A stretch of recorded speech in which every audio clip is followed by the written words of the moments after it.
is the better head coach, Mack Brown or Dabo Swinney? I'm about to surprise a lot of people with my pick, but I pick Mack Brown, and here's why.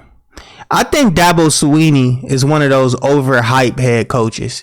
His history of being great was because he had great quarterbacks.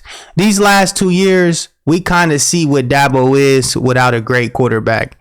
He really ain't that great. DJU Ugalele, he was supposed to be this 5-star dominant everything. He recently transferred to Oregon State. These past 2 years for Clemson has been a complete dumpster fire. Now, I can't lie, Clemson's defense is still great. They still have a great defense, great linebackers, great defensive line. Their secondary haven't really been up to par like it used to be. But a lot of Dabo Swinney's success was off of Deshaun Watson and Trevor Lawrence. And Deshaun Watson right now has the highest contract in NFL history.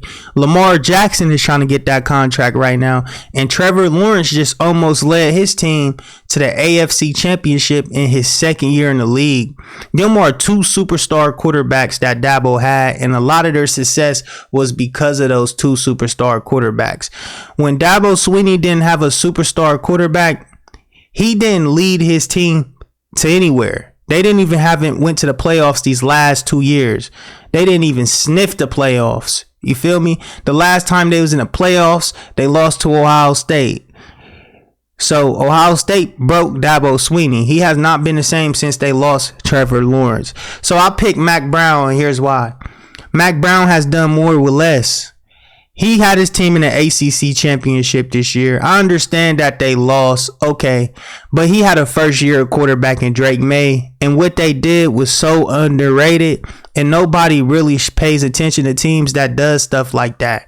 They always give these top programs the hype, the credit.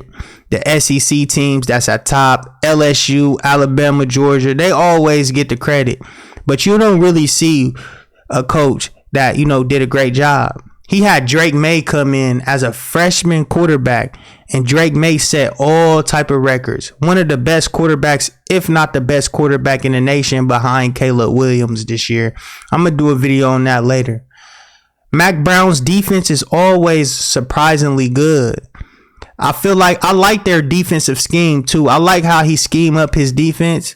I think he is a way better offensive-minded coach than Dabo Swinney.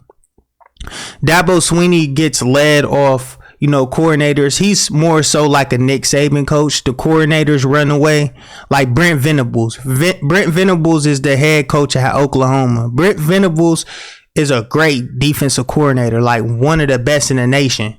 Like, it's crazy to even think that, you know what I mean? But it's true. Brent Venables is really good. His last offensive coordinator before he hired his son as an offensive coordinator was a great offensive coordinator too. That's why he's not on the team. And look what Dabo did. He went and got TCU's offensive coordinator, because the only way Dabo could be good and Dabo could be great is if he have a good offensive coordinator or a good defensive coordinator. He's not an offensive mind or a defensive mind. That's why these last 2 years, they have not been great. He's not like Ryan Day. Ryan Day can lose his offensive coordinator tomorrow and still put a great offense on the field the next season of him running the plays. He could keep the system rolling. He could keep, because he is an offensive coordinator coach. He has mastered something. Dabo Swinney has not mastered anything. He need other people to carry him.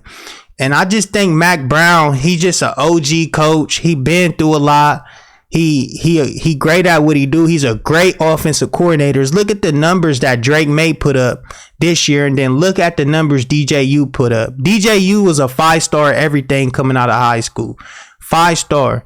DJU has recently transferred to Oregon State. Oregon State. He went from Clemson to Oregon State. So that tells me Dabo Swinney cannot even develop a quarterback. DJU was ahead of CJ Stroud. DJU just transferred to Oregon State. CJ Stroud is about to be the #1 overall quarterback taken in the NFL draft. So that tells me that Dabo is not a good quarterback developer. He needs other coaches to develop his talent. He has a lot of talent, but he needs people in place. And that's why I feel like Clemson will never get back to the mountaintop, because y'all got to understand the value that y'all lost. Y'all lost y'all's defensive coordinator, Brent Venables. He was a great defensive coordinator. Great.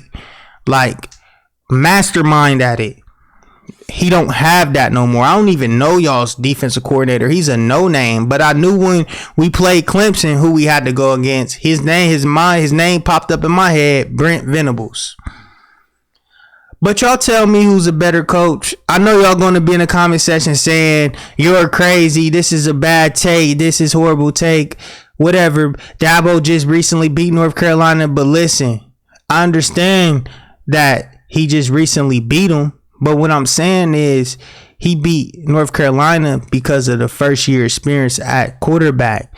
If Drake May was in year 2 and not a freshman, the game would be way much different because he would have had more experience. That's the thing about college that's different from the pros. Like, you could have a first year quarterback in college that's still a baby, that still don't know how to read defenses, that don't know if a safety come up, what to do. It's experience. It's kids. It's not an adult mind. So in the NFL, that's no excuse. But in college, it is. Development is key. Mental development, game preparation. The quarterback got to be ready on all fours. And you got to have a quarterback that is dedicated at his craft. If you don't have that, you're not going to have a great college football team. So that's what I'm saying. That's why I feel like Mack Brown is a better coach. And I feel like these next 2 years is going to be very telling. I wouldn't be surprised if next year North Carolina wins the ACC. Now, everybody's going to say Clemson's going to win again. They're going to win. They're the ACC champions this year. But I would not be surprised if Drake May hit that field, have a Heisman year, and win the ACC and go to the college football playoff. And in 2024, it's going to be the 12-team playoff. So I would not be surprised if Mack Brown and North Carolina make it to a 12-team playoff. And honestly, I would be scared to play them in a 12-team playoff, because you don't know. North Carolina has always been one of those sneaky teams. They could be good one Saturday and then not good the next. The thing about college is it's so much pressure to win every single game. You got to win every single game. But when it's a 12-team playoff, you can actually lose 2 games and get in. So it's really not that much pressure no more. So teams that you think would not show up in the playoffs and had a somewhat decent regular season will surprise you and win a couple playoff games. Look in college basketball like today. Ohio State is the number 13 seed in the Big Ten tournament right now. They're literally about to play Purdue tomorrow for a chance to get into the final and play for the Big Ten championship. If they win tomorrow, like a 13 seed about to win, like they the 13 best team, they said. They are like, they're about to, if they win tomorrow, they most likely is going to win the Big Ten championship, which is crazy, but they got a tall task ahead. They got to beat Purdue. But anyways, what I'm saying is, I feel like Mack Brown is a better coach. You don't got to agree with me or disagree with me, but y'all tell me in the comment section. It's your boy Slimy Lou, and I'm out. Make sure y'all like up to the channel, subscribe up. Most importantly, hit that notification bell. Thank you for supporting the channel. Deuces.